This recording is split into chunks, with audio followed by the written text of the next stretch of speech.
یہ قرآن پاک کی آیت ہے. ہم سب کو سوچنا چاہیے کہ رشتہ داریاں کیسی ہیں، کتنی ہیں جو ہم میں سے کسی نے کاٹ دی ہیں. ان رشتہ داریوں کو جوڑنا چاہیے. حدیث میں آیا ہے، رسول اللہ صلی اللہ علیہ وسلم نے فرمایا جو چاہے کہ اس کی عمر لمبی ہو جائے اور اللہ اس کے رزق میں برکت دے، اسے چاہیے کہ اپنے رشتہ داروں کے ساتھ اچھا سلوک کرے. ایک آدمی آیا اور اس نے کہا اللہ کے رسول میرے رشتہ دار مجھے گالیاں دیتے ہیں اگر میں ان کے گھر جاؤں. تو رسول اللہ صلی اللہ علیہ وسلم نے کہا تم جاتے رہنا اور تم دونوں کو مرنے کے بعد خدا ہر ایک کو اپنے عمل کا اجر دے دے گا. یہ نہیں فرمایا کہ گالیاں دیتے ہیں تو مت جاؤ، فرمایا جاتے رہنا. کبھی بھی یہ بات نہیں کرنی چاہیے. خواتین کا جو معاملہ ہے اس معاملے میں بہت زیادہ پکڑ ان کی ہونے کا خدشہ ہے. یہ گھروں میں تعلقات کو کبھی کبھی توڑ دیتی ہیں. بھائیوں میں لڑائی ہو گئی، بہنوں میں لڑائی ہو گئی اور اس طرح کی چیزیں.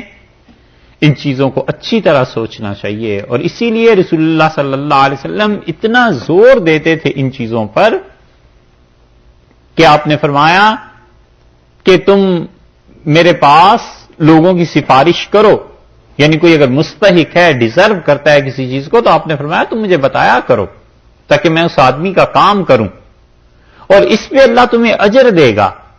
فَلْيَقْضِ اللَّهُ عَلَىٰ لِسَانِ رَسُولِهِ مَا شَاءَ. اور اللہ اپنے رسول صلی اللہ علیہ وسلم کو انہی کاموں کی توفیق دے گا جو اللہ کی اپنی مرضی ہوگی، باقی تم کہا کرو. اور ایک جگہ آتا ہے ان رشتہ داریوں کے متعلق آپ نے فرمایا جب تمہارے ہاں کوئی ایسا لڑکا پیغام بھیجے جس کے دین اور اخلاق سے تم مطمئن ہو تو اس کے رشتے پہ ہاں کر دینا. وَإِلَّا تَفْعَلُوا.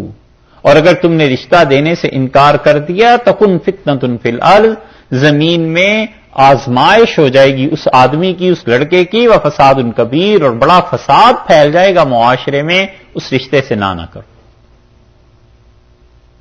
اور رسول اللہ صلی اللہ علیہ وسلم نے سب سے بہتر سفارش جو تم کر سکتے ہو، یعنی اللہ پہ جس پہ بہت زیادہ اجر ملے گا، فرمایا وہ کسی کے رشتے کی سفارش کرو، لوگوں کے رشتے کرا دو. حدیث میں اتنی چیزیں آئی ہیں، یہ سب اس میں داخل ہیں کہ وہ جوڑ کے رکھے. اور جو لوگ ان چیزوں کو توڑتے ہیں وہ اس آیت کے حکم میں آ جاتے ہیں. کبھی توڑنے کی باتیں نہیں کرنی چاہیے. ہر ایک سے گناہ ہو جاتا ہے، غلطی ہو جاتی ہے. جہاں تک ہو سکے درگزر کرے، پردہ ڈالے ان چیزوں پہ. ہاں وہ چیزیں جو دین کو خراب کرنے والی ہیں اس کا تو اظہار ضروری ہے. باقی جہاں تک ہو سکے لوگوں کے درمیان صلح صفائی ان چیزوں کو جوڑنا چاہیے. یقطعون ما امر اللہ بہ ان یوصل. فاسق کی پہلی تعریف یہ کی کہ وہ خدا